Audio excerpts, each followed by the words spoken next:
If I wanted to sound more German, because that's what people always ask me, what can I do to sound? Maybe can you just speak in a German accent? Can you do that? For the German accent, first of all, we want to do the z's for the th. Yeah. And then we kind of can like break it down, because when we do the exaggerated version, we know all the differences, and then we can soften them a little bit if needed. Yeah. So th's sound like z. Z. You want to do what is called a non-rhotic accent, meaning the R's are not pronounced. So they say for, instead of for. Yes. Right? When we do that, that non-rhotic or, you also want to make it a diphthong, which usually in American we don't do. And then you want to drop the pitch. It's funny because the more I've done accent work, the more I'm like, oh, this is also vocal work, because there's so many like pitch changes, pitch differences from accent to accent. Let's say something. Hi, I'm Lara and I'm here in the studio. Okay. So, hi, my name is Lara. I'm here in the studio. Hi, my name is Lara. I'm here in this studio. Good, not bad. Yeah.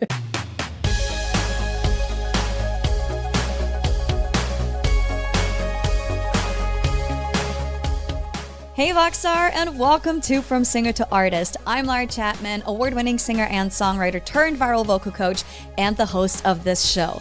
At VoxTape Studios, we help singers from all over the world level up their voices by teaching them the 3 fundamental skills all singers need: technique, awareness, and artistry. Whether you're looking to go pro or just develop your voice for fun, my team and I are here to help. Check the link in the description to book your first session or grab some of our other resources. Alrighty, are you ready? Let's get started. We are back in New York City, this time with a very old friend of mine and a dialect coach too. Welcome, Will Van Moss, which I learned is a very short version of your actual name. Yes. I did not know that. I've known you for 10 years and I had no clue. What's your full name? My full name, including the middle ones. Okay. It's very long. It's kind of like, you know how some Mexican or Spanish speaking people, they usually have like multiple middle names. We kind of have the same thing in Belgium. Okay. So my full name is William Jan Martha Marie van Mossevelde. And that's said the American way. Wow. How do you say it? Because you originally speak Dutch. I speak Dutch. That's my first language. In Dutch, you would say William Jan Martha Marie van Mossevelde. Okay. Martha Marie. Yes. So we get the name of our godmother and our godfather. Wow. And then for some reason, like my family has like a suffix, like an extra part with Marie. My mom said something about like, oh, it's because like we came from nobility back in the long days ago. Yeah. So it just kind of stuck around. And, that is so interesting. Yeah. Wow. And then you look at my nephew, my brother's son. He's just Finn Müller. Done. Easy, no middle short. name, no nothing. It's super short. That spares a lot of like ink on the passport, because mine is always like this long, and they actually have to shorten my name. Yes. So usually they go William J. M. And then sometimes they don't even do the second M. Yeah. And then Van Mossevelde, because that's already a huge last name. Yes. So, yeah. Well, Will Van Moss. Nice and short. The shortened American version. Well, you told me that you picked up that, shortened name in England. I did, yeah. So I went to college at UCL in London, and a lot of my friends obviously couldn't say my name. Yeah. And I was already known as Will back in school, so that kind of stuck around. But then I was like, because I was performing a lot in London, they were like, we can't use your full name. Like, no one's going to be able to pronounce it. And I was like, just use Van Moss. That's shortened, and that's going to be my artist name. And it just kind of stuck. And everywhere I've been in, like, English-speaking countries, it's Van Moss. Yeah. Shortened. Yeah. Well, you moved around a lot. Were you born in Belgium? I was born in Belgium. I was born in Antwerp in Belgium. Okay. Lived there for 14 years. Then we moved to Italy when I was 14. My dad got a job there, so we had to move. School was bad there, so after about 6-7 months, we moved back to Belgium. Okay. Did another year or so in school, and then we moved back to Italy because my dad was still stationed in Italy at the time for his job. So he flew back and forth. And they eventually found a really good school, a European school. in Varese. So we found a really good school in Varese, close to the Swiss border. And it's a European school, so you can have your first language, or most of the first languages in Europe are being taught there, either as a first language or as a second language. So I got to be in a Dutch-speaking part of the school. Wow. But everyone intermingled, the Italians, the French, the English speakers, the Portuguese, the Spanish, everyone was just kind of intermingled. And we had classes that overlapped and like intermingled. I did all of my sciences in English. I did history and geography in English too. So I was already speaking English from a very young age. Yeah. But yeah, I don't know where we went with that story. No, it's just so fascinating for me to see. Like, it makes so much sense that you're a dialect coach now. Yes. Because you were always around so many different languages. What languages do you yourself speak? English? I speak English, Dutch, French, Italian, a little bit of Spanish, a little bit of German, and now I'm learning Japanese. Japanese? Why? Because we're going to Japan for a nice little trip, me and my partner, and I was like, I have to learn it, because there's so many people that come back from Japan and they're like, no one spoke English, and I was like, oh okay, yeah, let me go learn it. And it's actually been really fun. It's easier than I thought. I was like, oh, all these characters are really hard, but it's not. Okay. And maybe that's just my like dialect coaching, like language brain is like, oh, it's not that hard. Yeah, you're like my brother. My brother also speaks a ton of languages. He did high school bilingual, like English and German. Yeah. And he's a race car driver. So he is around all these different languages all the time. He was racing for a Portuguese team, like a Brazilian team owner. Not the team wasn't necessarily Brazilian, but the owner of the team was Brazilian. Yeah. And so he picked up Portuguese. And I was like, awesome. You're making me look like such a bad European. Yeah, that's always the joke. Like, oh, you're European. You speak like 5 languages. And yeah. You do. I do. I do not. Like I told you earlier, I had Yeah. French in school for 9 years. I don't remember a thing. Just like, bonjour, je m'appelle Lara. And that's about it. And people always say, well, like, how do you not speak French? Your accent is actually really good. And I'm like, I have a good ear. Yeah. And like, I know what to change in my mouth to make the sounds come out without like a crazy thick accent. Yeah. But I don't have the vocabulary anymore. Yeah. I haven't used it in over 10 years. Yeah, use it or lose it. Exactly. That's for everything. Even with a bunch of my clients, if they picked up an accent and they don't use it, I'm always like, use it in your everyday. Like, go to Starbucks and order something in a Scottish accent. Yeah. Like Scottish. Get a nice grande. Like, you know. Oh my God, I love that kind of stuff. I always tell them, like, if you're practicing, practice it in real life. Don't just do the text. Yeah. Because you're going to get stuck to just the text. And if you then need to improvise in a scene, or you just like fumble and you need to catch yourself, whether that's on stage or in a film, you want to be able to like play around, you know, it's acting, you play. So if you don't use this every day, like, you're going to lose it. Obviously, like, I don't use all my accents every day because I speak I can do over 30 different accents. Oh my God. But yeah. But that's something, sometimes I'm like, okay, let me use this, or like, let me practice this, or, you know. Wow, that is so cool. Yeah. Before we get into all the different accents and how you help people with accent coaching, because like it's something that we see in singing too, not just in acting, but also, you know, when you're singing in a different language, you know, maybe you're not a native English speaker, but you want to sing in English, or you're a native English speaker, but you want to sing in Spanish, or whatever, right? Like, it's all like mouth shapes, and you know a lot more about it than I do. No. So before we get all into all of this stuff, let's quickly tell everybody how we actually met. Oh, yes. Which was 10 years ago in this very beautiful city, New York. I miss it dearly. I try and travel here all the time. Yes. And we both went to the New York Film Academy to study musical theater. Yes, we did.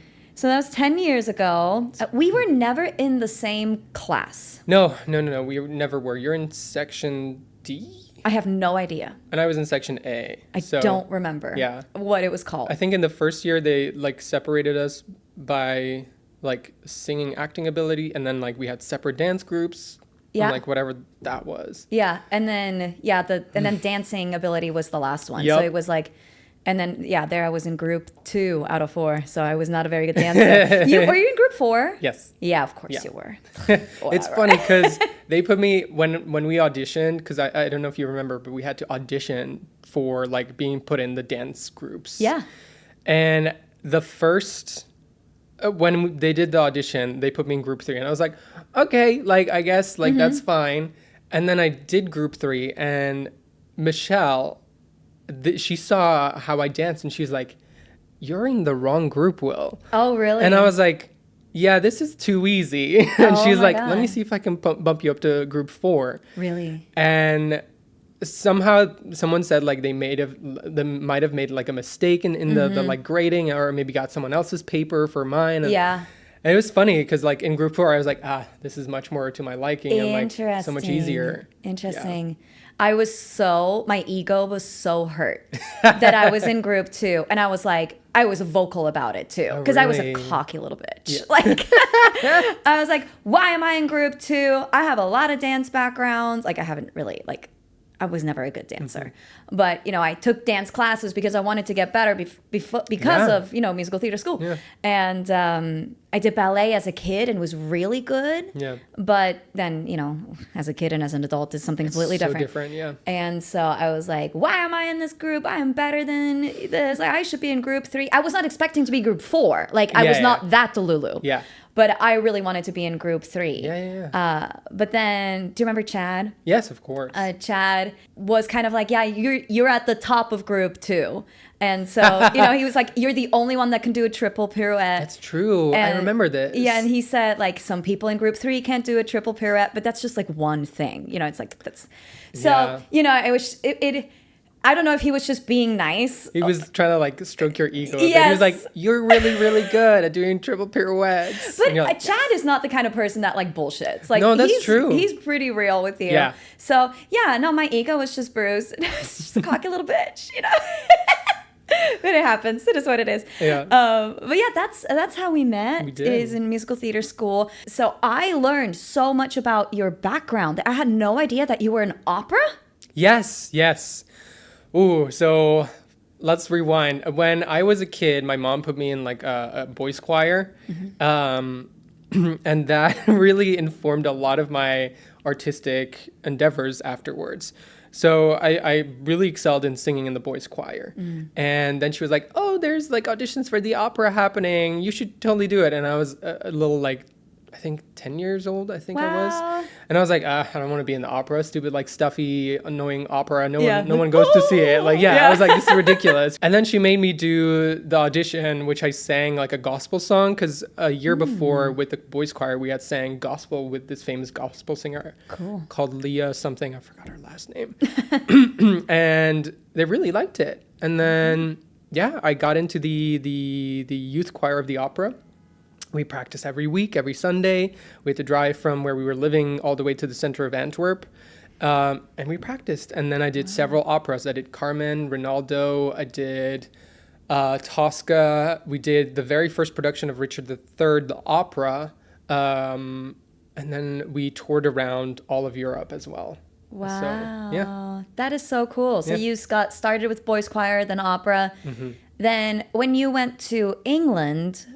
Because did you do college in England? Yes. Yeah. So actually, if we want to go into like how I did musical theater and theater, when I was 14, I had to leave the opera because also we were moving to Italy. Exactly, yeah. And there I didn't do anything for 2 years. I was just like, I was a teenager. I was like, I don't want to do anything. Also, like, it was a new country. I didn't want to move to Italy in the first place. I had no friends because we were in a very tiny school and there was only 2 girls in my class. So I had no friends. And then when I went back to Belgium, still didn't do anything because people had kind of moved on. It's very frustrating. You see, like, even I was only gone for 7 months, and like a lot of my friends were like, oh yeah, we've moved on, and this guy has that girlfriend, and that girl has that guy friend, and blah blah blah.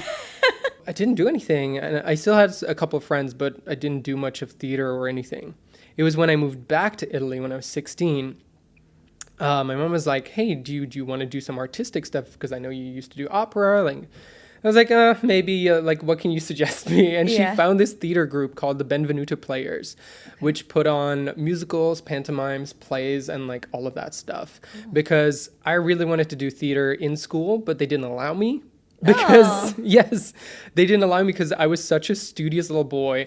I already took 40 hours of classes, which was apparently the maximum. Okay. They were like, you can't do more than 40. And I was like, but the theater class is on a Wednesday afternoon when there's no other classes. Like, why am I not allowed to take it? Yeah. They're like, we'll see. And then they never got back to me and I never got to do it. Oh, no. So went into the Benvenuto Players, got to learn a bunch. Like, I'm so happy. They taught me how to do Shakespeare, pantomime, musicals, all of that. And it was really, really fun. So when I was 17, I finally was like, I want to be an actor. You know, this is fun. I love this. This is what I want to do. And my parents are like, no. Oh, no. No, you have to do a real degree. Yeah, fair. Because for some reason, being an actor, being in the arts is not a real thing. It's bullshit. But they eventually came around. That story will come in a bit. So went to UCL, did a biochemistry degree. Oh, shit. Okay. Which, you know, definitely not acting. yeah. So in the UK, I was lucky enough that degree only had 20 hours of classes a week. Wow. And a lot of the free time is spent on self-study is what they expect you to do. Mm-hmm. But I was like, screw this, I'm in London. Like, let me do a bunch of theater and singing and all that. So I joined the UCL Musical Theater Society, the UCL Drama Society, the UCLU Dance Society, all of that. I was like, let me get this. Like, I want to do this. Let me just do. And it got to a point where my parents were like, it seems like you're doing more of a theater degree rather than your science degree. And I was like, you're not wrong. Why. But, you know, they were very, very nice about it. They were like, as long as you, like, pass your degree and you don't fail. And I did. I was very studious. I always passed. I was maybe, like, at the bottom of my class, but I always passed. Yeah. And I did a bunch of theater. I did a bunch of musicals. I did Guys and Dolls. Yeah. I did Kiss of the Spider Woman, which we actually performed at the Edinburgh Fringe Festival back in 2013. Cool. I did Romeo and Juliet. I did Trojan Women, a bunch of different shows. And that really solidified my love for like, I want to be an actor. I want to do musicals. And then I applied for the New York Film Academy and got in. Cool. So, yeah, wow. that's that. What did you say? Biochemistry. Biochemistry. Yeah. I actually, because I switched degree 3 times. Oh my over God. 3 years. I went from biochemistry to molecular biology because I was like, I hate the chemistry part. So let me just do the biology part. Then I was so intrigued about like the infectious part of the molecular biology that I went into infectious diseases and immunology. That is my final degree. I have a BSc in infectious diseases and immunology. Well, okay. Yeah. Do you ever use that stuff now? No, never. Only to just do like be a smart ass and be like, did you know the T cells does blah blah blah blah blah? Yeah, I don't like, even know what the T cells are. I love it. It's hilarious. But yeah, I don't use that. So anymore. your heart, it was really set on acting, theater, any of that. I was a big nerd. Yeah, that's awesome. I watched all the movie musicals. I went to so many West End shows, and I was lucky enough that one of my roommates in my like final year, she was also a big musical theater nerd. So we went to see a bunch of shows together. And that's kind of how we bonded. And we ended up living here in New York together because she got into NYU. Nice. For art history degree. Okay, cool. So, yeah. Wow. So then you did NYFA. We did that 2-year program. Yep. Which was both theater and film. Yes. Which was really cool. I love that about NYFA, that we had the camera stuff too. I thought it was so special because I know I didn't want to do another like 4 years. Yeah. That's why I was like, I don't want to do a master's or because I'm not ready for a master's. I don't want to do a BA because that's going to be 4 years or 3 years depending on where you do it. So NYFA was the perfect program actually for me because it was 2 years and I was like, oh, I get to do film as well. That's awesome. I've always wanted to do film and TV. Yeah. So yeah. And now 10 years later, you're still in New York. You had to go back a little bit for visa issues. Yep. We all know about that. Foreigners, no. Yep.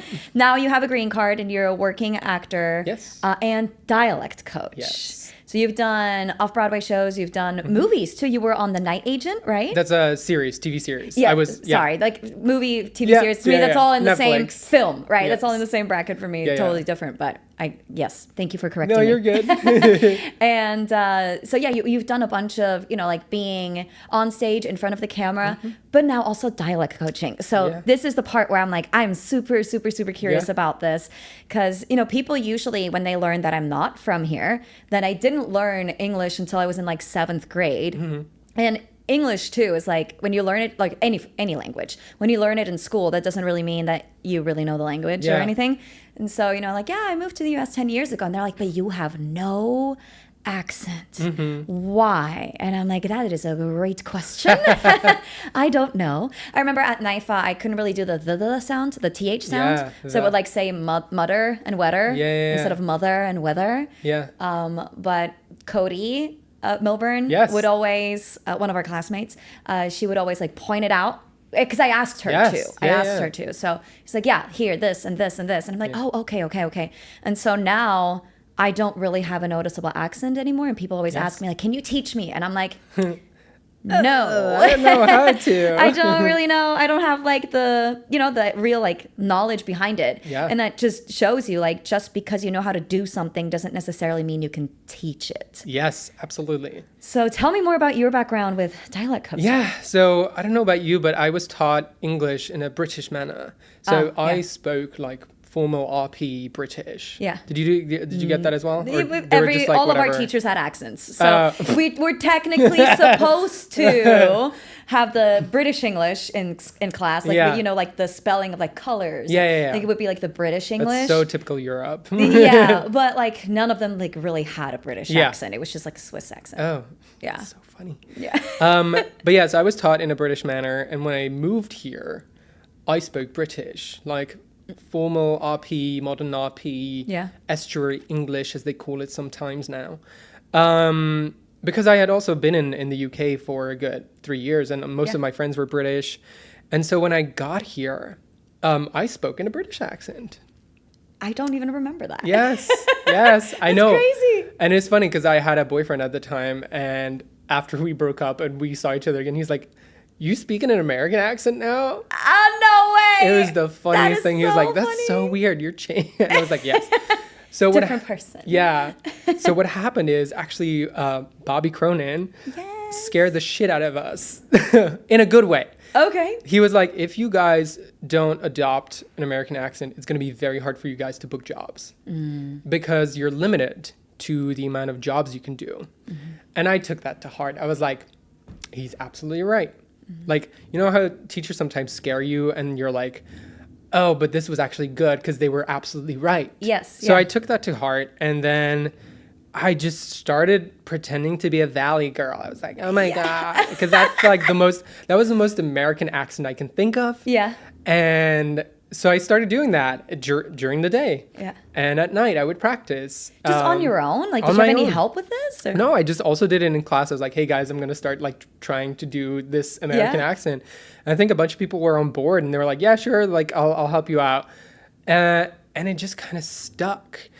I was also fortunate enough then, I think in 2nd year when we did Carousel, the musical at NIFA, I also had a voice and speech coach just for me because I was doing Jigger. And Jigger had to have this raspy voice and he had to talk because he was smoking cigarettes all the time. Yeah. So she taught me, it was Lauren Mack, I think their name is. I think they go by they, them now. And they taught me how to do this and they helped me with the accent a little bit as well. Yeah. And I really like dug it, and I started speaking more and more in an American accent. Wow. I didn't really get into the teaching of it until a bit later. It was during the pandemic that I was teaching a few people how to speak German, how to speak French, and our friend Jennifer Pernia, I don't know if you know her, she was like, hey, Will, the Prep New Jersey is looking for accents and dialect coaches. I know you do a bunch of those. I was like, yeah, just a few. Like I can do a French accent, German accent. I can do an American, British, blah, blah, blah. I could do a Scottish accent at the time too because I studied in the UK. And she was like, why don't you apply? And I was like, okay. So I started gathering all this like information on like different accents, and I started adopting new accents. I started to learn how to do a Southern accent. I started to learn how to do Canadian accent, all of that. Yeah. And I applied, and our friend Jessie, who also was at NIFA, she said, yeah, we're looking for a dialect coach, so great, you're on board. Wow. And that's when I really dug in deep. I was like, this is so much fun. This is a way for me to stay connected to the arts without being in the art, because, you know, during the pandemic, there was nothing until like 2022. Wow. Because all the the shows that were in pre-production or production during the time of COVID, they started again in 2022. So that we didn't really have auditions until 2023.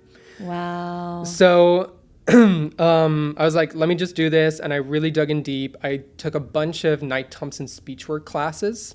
Cool. And that's a speech technique. Kind of how, do you remember we did Linklater, which is a voice technique? I don't even remember that. What was that?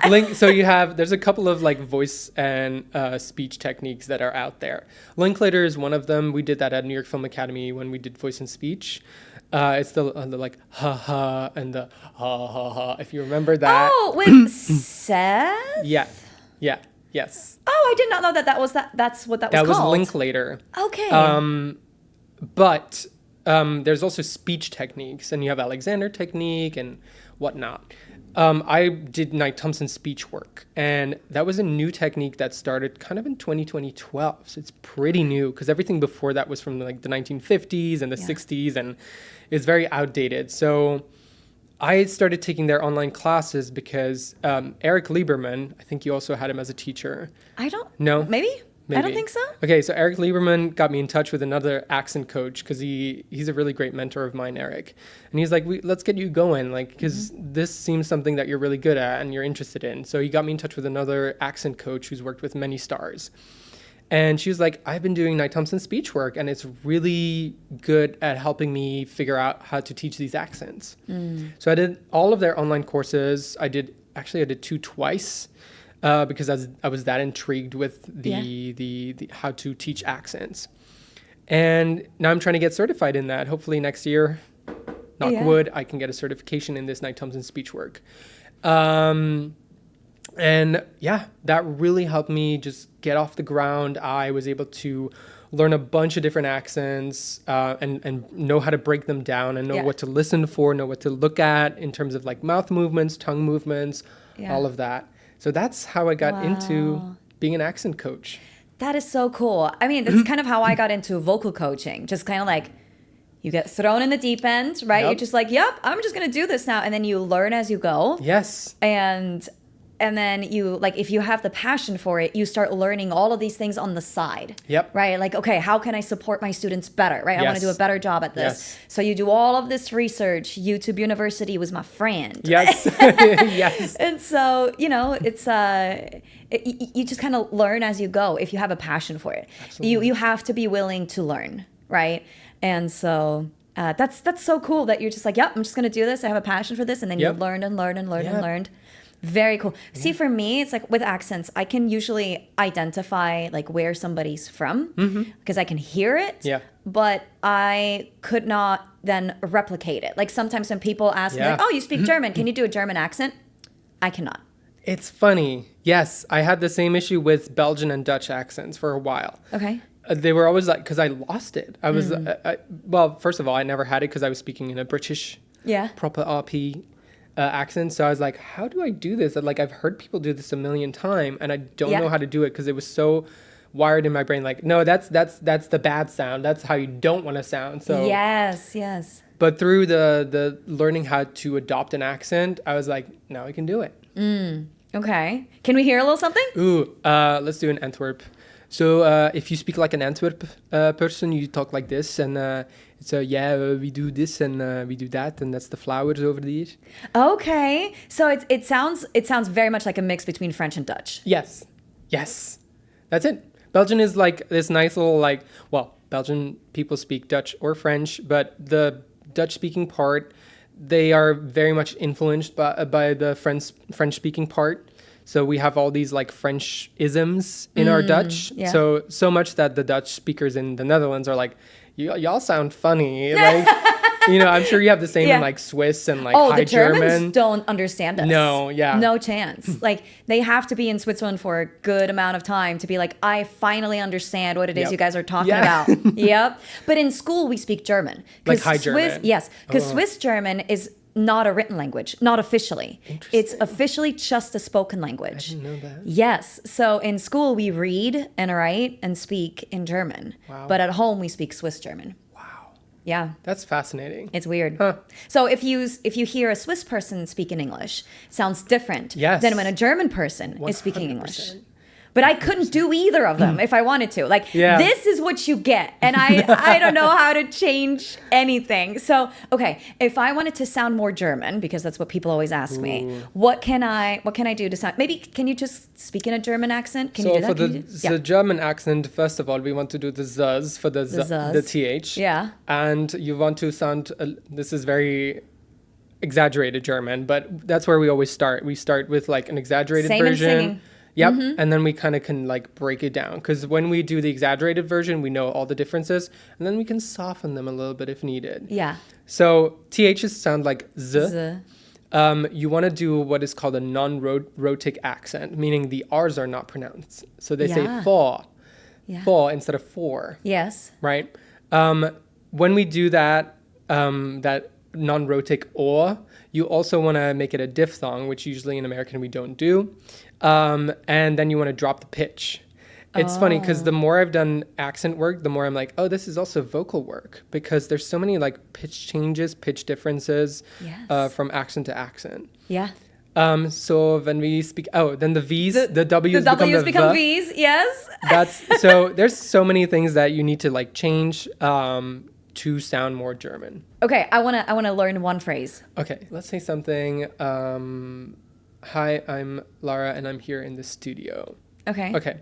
So, hi, my name is Lara. I'm here in the studio. So, Lara, first of all, already know how to do it. Lara.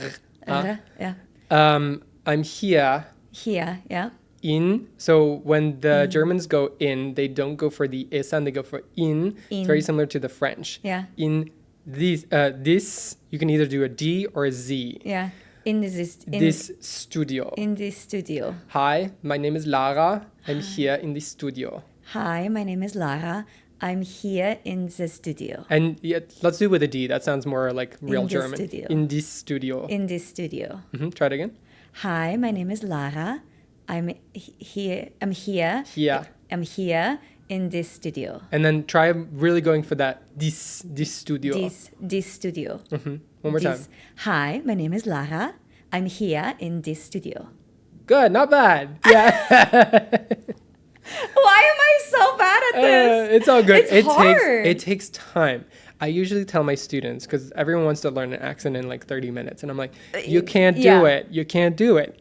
I usually say 4 hours of work with me, like 3 to 4 hours, depending on like how much you practice. Well, yes. Oh, it's the same in singing. We are not magicians. No. We can give you the tools, but then you have to go out and practice. It's interesting, right? Like the TH sound, I knew that. The W sound becoming more like a V sound, I knew that.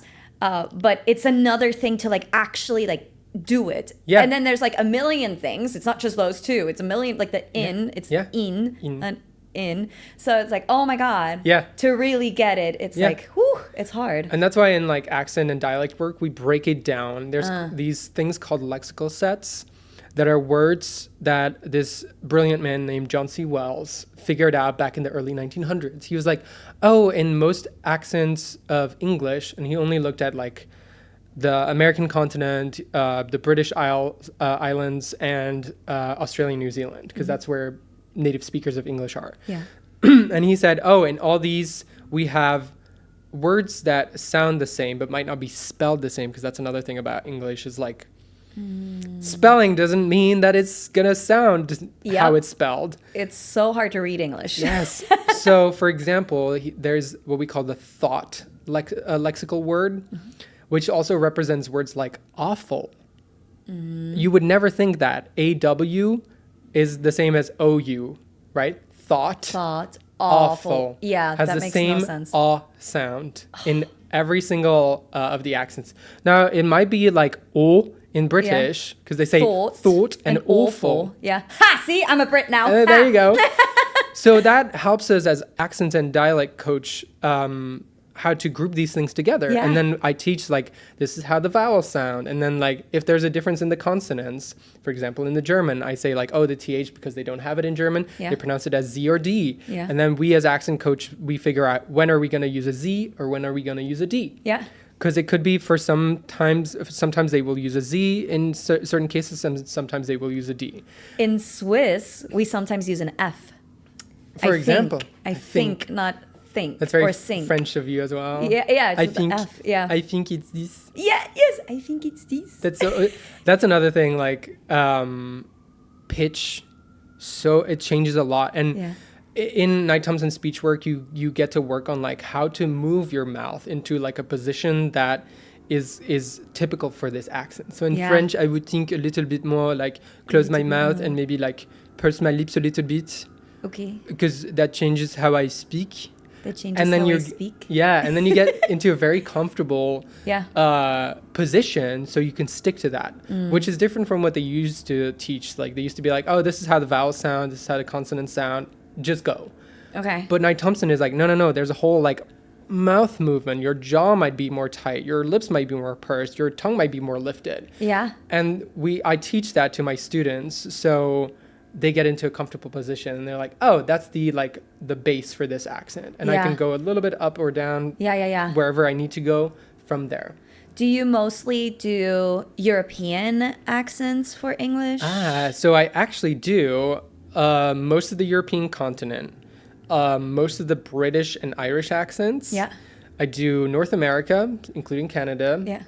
I started veering into South and Central America now. Cool. And I've actually started veering into Africa now as well. Oh, wow. Yeah. I had a few clients who were like, oh, I needed like a Nigerian accent. And I was like, can I as a white person teach this? And then I had to sit down with myself and be like, listen, yes, we are just gathering information and presenting it. Yeah. So I started veering into Africa, and then I also now have Australia and New Zealand under my belt. Okay, cool. Do you think you'll ever branch out into like Asian countries? Maybe if someone needs help. Like I am now so trained and in that Knight Thompson speech work that I can basically, if someone is like, hey, I need this done, give me 3-4 days, I will break down the accent and I'll have it for you. Wow. Yeah. That is so cool. Yeah. Again, for me, it's so fun to hear how like I hear it. I totally hear it, but it's such another thing to actually then do it yourself, right? Yeah. And it's amazing for me to see how you're just like flip-flopping back and forth between all these different accents. I'm like, how do you do this? But it's practice. It's practice. Right? And understanding it, right? And exactly. Putting the knowledge into practice is like so huge. Yeah. Because when I first did the Knight Thompson speech work technique, it was like, oh my God, like what is this? Like, what is phonetics? Because that was another thing. You need to learn how to do phonetics. Yes. You need to learn the IPA. Obviously, like you don't need to learn everything by heart. But the more I've been doing it, I'm like, oh, that's this symbol. Oh, that's that symbol. It's funny because when I was first doing it in 2021 or 2022, I think, I was like, I will never learn this alphabet, like ever. And then now I'm like, oh, even when people speak to me, I see the symbol in front of me, and I'm like, oh my God, that's the like A symbol. That's the like, wow. it's hilarious. But I love it. So this is like very much for like acting, you know, like if you're playing a role, you can really like dive into like the pitch aspect of it too.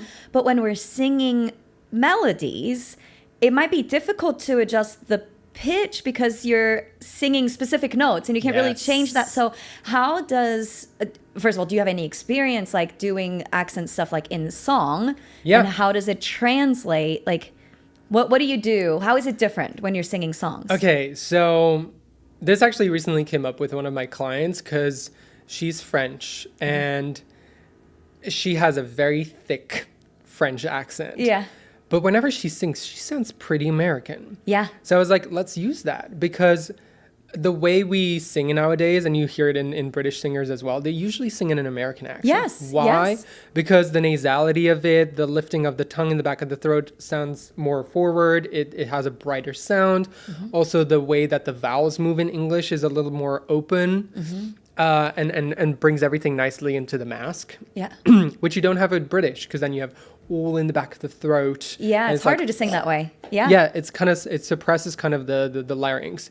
So that's why I sometimes say to my clients, like, if you're a singer, sing it, because it helps you sound more American. And that's helped her so much. And like also just her being able to use her English every day now, because she got a job somewhere where she has to use it every day. It's helped a lot. And I've spent about 5 hours with her now. She's already transformed so much that I'm like, oh, this is sounding great. This is sounding great. We just need to work on like 3 more things, and then you sound really American. Wow. So, but yeah, in singing, that American sound is so helpful. Also for your students, if they sing in an accent, which can happen, you know, it can help to sound more American. Yeah. With pitch, with being in that mask, being more forward rather than sitting in the back of the throat. Yeah. And I've noticed it recently myself, because I've been preparing for a concert that I need to sing at. And I notice how doing all that voice and speech work is just like freeing me up more and able to move my larynx more freely up and down rather than being stuck and flipping into like my head voice. It's beautiful. Yeah. So it's helpful. Oh, for sure. I have no doubts. Yeah. So I'm like trying to figure out, okay, like what, like if I have somebody in front of me that has some sort of accent and they want to sound more American, I guess it's really just going to depend on what kind of accent they have, I guess. Like, how can I help them sound more American in their song? Because we don't really do acting coaching. We do. Yeah, of course. Song. Right? So the big part about American is that a lot of the back of the tongue kind of spreads out. Okay. That's where we get these R sounds, is the back of the tongue spreads to the molars. Yeah. And then also the lifting of the top of the tongue. It kind of like lifts up for the R sound. But also Americans have a tendency to have more open vowels. What does that mean? The tongue gets to drop down a lot more for things like ah, eh, a. All of those like have more openness. The tongue literally just like drops. Yeah. And a lot of accents and languages don't have that. If I think of Italian, for example, a lot of it is closed or in the back of the throat, like e, o, u. That's all in the back. The only thing they have in the front is like the ah sound. Yeah. And so what I think for you as a vocal coach is getting people more into that ah. That open, Yep. Okay. That will help. And just play around there. Knight Thompson's speech work specifically lets you play around. And we do these like funny exercises called like gurning, where you have to like move your face around and like trying to figure out. And then you do that with your tongue and you go, and let people play around with that and see like what can they discover that is like a new sound that is more American sounding to them. Like those as, those ahs, those e's that are a little more forward, you know? Yeah, we already do that, but not necessarily for dialect coaching, but more for like, let's explore different tones that your voice can create. Yeah. Maybe you should like shift to like, what sound can you create? Like, not in terms of like pitch, but like, what vowel sounds can we play with that you haven't discovered? And sometimes people who have like a very thick European or other accent, they have never discovered the vowel. And letting them play around will have them discover, and let them do it slowly. Like they can go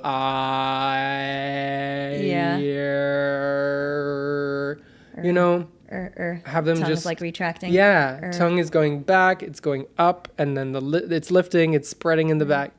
So letting people play around with their tongue is hugely helpful in discovering accents and dialects. Oh, I love that. I mean, we talk about tongue tension all the time in singing, like getting the tongue out of the way. Yes. And you said in an American accent, the tongue is more dropped, everything's more open. And usually when I hear tongue tension in a student, it's like cramped up back here. Yeah, usually they like retract the tongue and it kind of blocks everything. The tongue is a little more relaxed, but if you, it can be relaxed and lifted as well to kind of like bring it forward. bring it forward, bring it forward, bring it forward. That's like my my advice. Okay. Bring the tongue forward. And do like tongue exercises. There's from Linklater, which I love to teach. There's this really great tongue stretch that's literally just you tuck the tip of your tongue underneath your bottom teeth, and then you stick it out. I remember doing that with Seth. It's so useful. I have this Italian client, and she speaks Italian, but with like the French, because some Italians do that instead of. Interesting. Really? I didn't know that. Yes. So her tongue is like bunched up in the back, and it's always like retracted and like up. So it's very stiff. And so I've had her like do all these like tongue exercises, like sticking it out, going left, right, like several times a day. And she's loosened up so much. Yay. She's sounding more American. She's able to like move her tongue freely, like wherever she wants it to. So very helpful if you have students who have like a very like sticky tongue is what I call it. Yes. Coach Emily on our team, she calls it reverse tongue tension, like sticking the tongue out as much as possible. Yes. Yeah, for sure. Okay, very cool. So this is making me think like, if you have someone with like a speech impediment, I think is what it's called, like like a lisp, or they can't like roll their R's, like if they want to speak Spanish or whatever. Like, is that something that you help people with as well? Yes. I actually had a 6-year-old Russian client. Cute. And at first I was like, that's a very young age for me to teach them how to do an accent. But it actually helped because she was very receptive. It was hard for me to figure out ways to get her interested in the material, because with an adult you're like, okay, these are the words, like I can show you and like I can tell you exactly what to do with your tongue, and we look in the mirror. But with her it was more of like repetition, like, oh, see, somehow. Look at your, exactly, like, oh, stick your tongue out, like put it in between your teeth to do that sound, so yes, we can correct that. Obviously I'm not a speech therapist. Those are people that have master's degrees, but it is definitely in the same realm. So I have corrected people's speech from like lisps to those people that are unable to do the just like you said, the th or the r's. Now that is a hard one because your tongue has to be very flexible. Yeah. And so Americans in general, y'all's tongue in the front is not very flexible.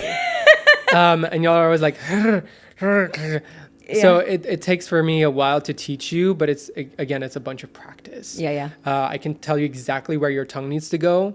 Like it needs to be lifted right behind the top teeth on what's called the alveolar ridge, kind of like you're pronouncing a d or a l. And then you need to just blow out the air and leave the rest of the tongue flat. You see? I've always been able to do that from speaking Swiss German. My dad actually can't, and his mom can't, because there's certain like regions in Switzerland where they have the and not the r. Yeah. And so my dad grew up in that region, and his mom's from there, so he doesn't really say Lara. He said, because that's how you actually pronounce my name, Lara. Not like Laura or Lara. It's Lara. But he says kind of like Lara. Like it's not like a Lara. Yeah. It's not that like extreme, but it's not like a Lara, like with a r. Yeah. So I mean, it's not like an aggressive like Lara. Lara. That's very Italian. Yes, exactly. Or Spanish. Yeah. But yeah. So I don't notice it. It's just my mom keeps telling me, like, do you hear your dad doing that? And I'm like, oh, I'm just so used to him saying my name this way that it doesn't hit my radar anymore. But yeah, that's really funny. I love that. Do you think that anyone, no matter what language they grew up speaking, if they have the knowledge and they have the practice, like they're practicing, that they could learn any accent on this planet? Yes. Based on what you said, I believe that too. Yes, the brain is very flexible, and I mean, when you get to a certain age, it's harder. I've recently had to teach an 80-year-old woman how to do a Yat accent from New Orleans. Okay. It was one of the hardest things I've ever had to do because at that age, one, your brain is less flexible. Two, your tongue is already less flexible, especially if you've never had much accent work in the past. Yeah. So it's harder to form all these new patterns in your brain. And the Yat accent is very similar to the New York accent. Okay. They have very similar, like there's a lot of overlap. So for me getting to like be like, hey, this is kind of like New York because she's from New York. It's like, this is how you do it here. And it's very similar to the New York thing, except that we're just Can you do a New York accent? Yeah. So explain it in a New York accent. So you gotta, the tongue does pretty much the same thing in the Yad accent than as in the New York accent. Yeah. There was a thing that was like the or that we do in New York. Yeah. It was very similar to the Yad accent. They just go or rather than or. So it's a little less closed rather than open. Yeah. So interesting. Yeah. New York. New York is also a non-rhotic accent, meaning the R's are not pronounced. Yeah. Start, park, car. Very similar to Boston, I which was is just more like gonna ask car, that. park. Yeah. There's also overlap between, because that's the influence from the Irish and the British in both New York and Boston. So would you say the Boston accent is more bright than the New York accent then? Like park versus Pack. Yes. Park. So pack is in the front. Pa, which means your tongue gets to go forward and down more, whereas pork in New York is all the way in the back of the throat. The tongue is actually going down in the back, suppressing kind of the larynx, and you're also closing your mouth more. Pork.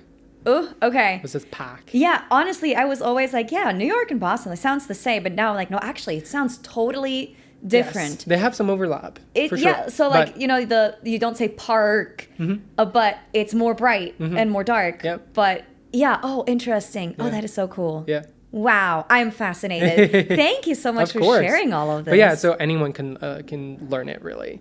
I'm teaching how old is she? I think she's in her mid-50s, Italian woman, and we've made so much progress. It is a little harder at a certain age, especially it's the same for singing. Yeah, especially if you've been stuck doing the same thing over and over and over, which is what did they say? If you're doing the same thing over and over and you're expecting different results, that's the mark of insanity. Yes.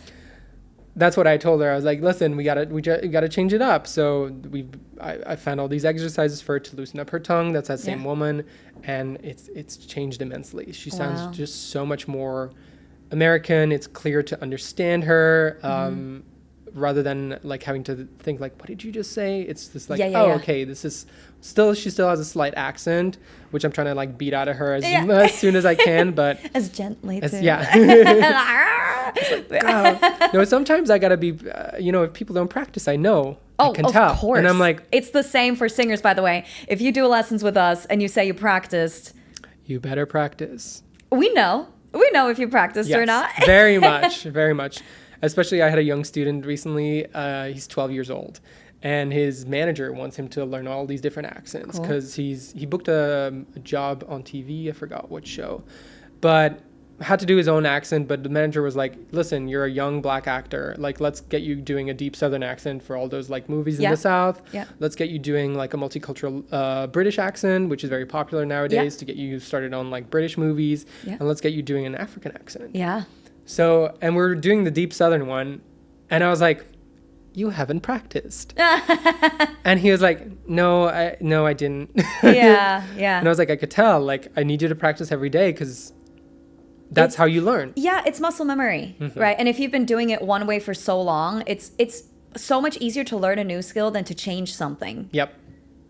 100%. It's the same thing in singing. So, yeah, and again, like, you don't practice for us. No. You practice for yourself. Like, don't try and make us happy. Like, we're trying to help you do the thing that you want to do. Yeah. So, Coach Juliana on our team, she said on one of the podcast episodes where we were interviewing another singer, and she said, if you don't practice, you're doing yourself a disservice and a dishonor because you're doing it for yourself, not for anybody else. Yeah. So, show up for yourself and put in the work. Yeah. You're also wasting money.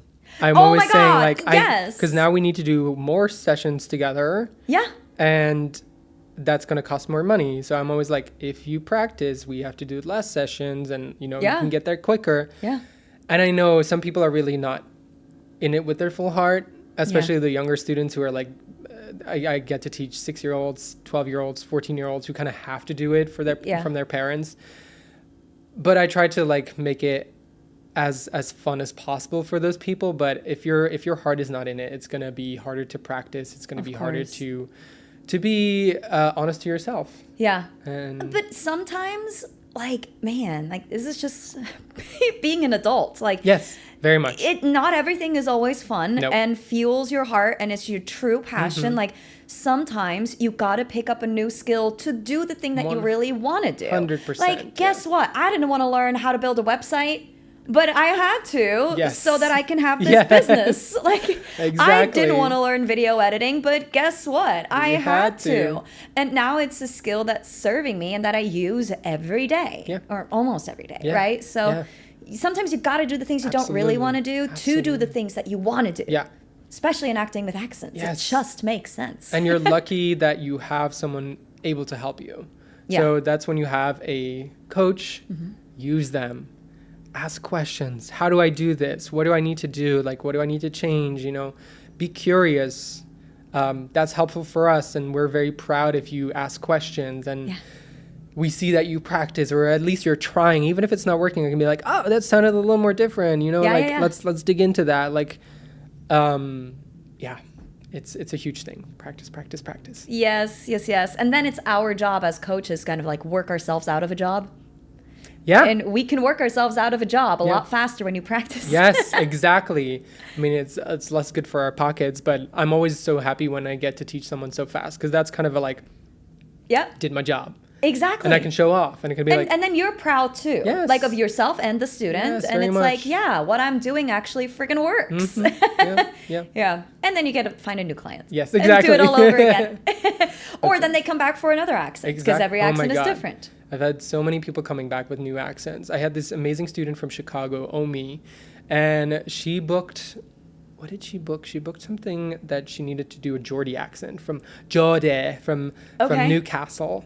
And we worked on it. Oh, it was Billy Elliot. That's what it was. And we worked on it for so long, and she like nailed it. Nice. And she was so good that she got cast again in a different show that she had to do a British accent, like a standard British. So we did that. It was called The Audience. And then she kept booking all these things, and she kept coming back, and I'm so proud of her. Omi, she's like, I think she's going to go far if she keeps going. Wow, that's amazing. Yeah. So how do you, if people wanted to work with you and get some coaching, some accent coaching from you, how do you go about it? Like, is it just like one session and you do like session to session, or is it like a package? Like, how does it work? I usually do like an initial session. We could do an assessment, especially if it's a accent correction. If you like already have a sense of like, I know a little bit how to do it, we'll do it like an accent assessment, and then we can do a package. I do packages of 5 like half-hour sessions or hour sessions. Okay. I recommend to do the hour sessions, because in a half hour I can't do as much. It's the same in singing. I can't do as much unless you've already had experience in the accent and you're like, I just need to refresh. Then those half-hour sessions, great. Like, let's knock out 4 of those. Okay. So we can do a 5 package. Also do single sessions. Those are a little more expensive. Yeah. Because you can drop out whenever you want. But I always say 4 to 5 hours of intense accent training, and you will get there, especially with the practice. With practice. How far apart are these sessions usually spaced? Usually a week. Wow. A week. Are you telling me I can sound like a Brit in fucking a month from now? Absolutely. If I practice. Yes. That is the key. That is literally the key to everything. If you put in the time and you practice every day, because I give you so many exercises, and I'm like, practice these. I give you MP3s of me saying those words in that accent. Yeah. And I will give you videos to listen to every day. So you get in that mindset, you get in the right practice. I give you exercises how to change your mouth.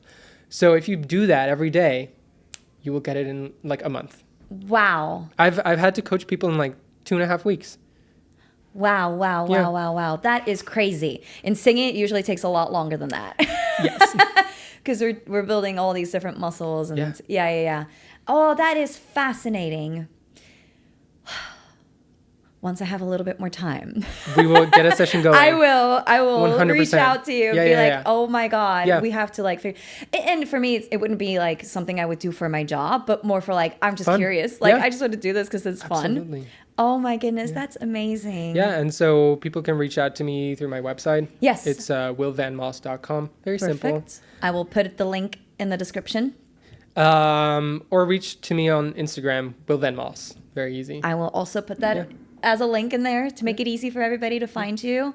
So cool. Yeah. Anything else you want to get off your chest? Ooh, keep practicing, guys. Keep That's practicing, literally yeah. the key to success, both for singing, accent, acting. Anything in life. Literally. Like, oh my God. Yeah. The more time you put into it, the better you're going to get. Yeah, for sure, for sure. So I do have a very last question for you, a question that I, if I remember, like to ask all of our guests, because this podcast is called From Singer to Artist. Yeah. And you're not just a dialect coach, you're also an artist and a singer yourself, an actor, all of that. Yeah. So what to you is the difference between a singer and an artist? Is there a difference? Ooh, absolutely. Okay, cool. So Tell me. to me, a singer is someone who is interested in the art of singing, but isn't necessarily a master of it. An artist is someone who dedicates their time and their practice to it. So that's a huge difference. For example, I am very interested in singing, but I don't practice enough to call myself like an artist in the term of singing. Okay. But I know many people who are artists, and they sing, and they sing all the time. They make it their practice. That to me is like the mark of an artist, is that practice that we've been speaking about. It's like someone who is like, I want to do this. Let's do it. Let's practice. Let's do this every day. Let's put my heart and passion into it. Wow. I love that. So it doesn't really matter like what material you do, like if it's you're writing or you're singing a cover or you're doing a musical, like if you're just really pouring your heart into it, that's what makes an artist. And put yourself into it. That's such a huge thing. This goes for singing. This goes for acting. This goes for accent work. I'm always like, I'm not trying to make you sound like someone, unless we're doing like a copy of like someone. If you need to sound like, let's say you're doing a movie that is Freddie Mercury, for example, and we had the actor had to sound like Freddie Mercury. That's like completely different. But if we're doing an accent, I want you to sound like you in this accent. And that's the same thing for acting. You want to be yourself in this character. You're literally crawling in this character and you're like puppeteering it. Yeah. But yourself. Yeah. And I think it's the same for singing. Like you have all these songs that have so much heart and so much emotions into them. Put yourself into that. Yeah. I love that. Thank you so much, Will, for sharing. My pleasure. You know, all of your knowledge. I mean, not all of your knowledge. You know a lot more than what you shared today, but some of your knowledge, a small percentage of your knowledge on accents.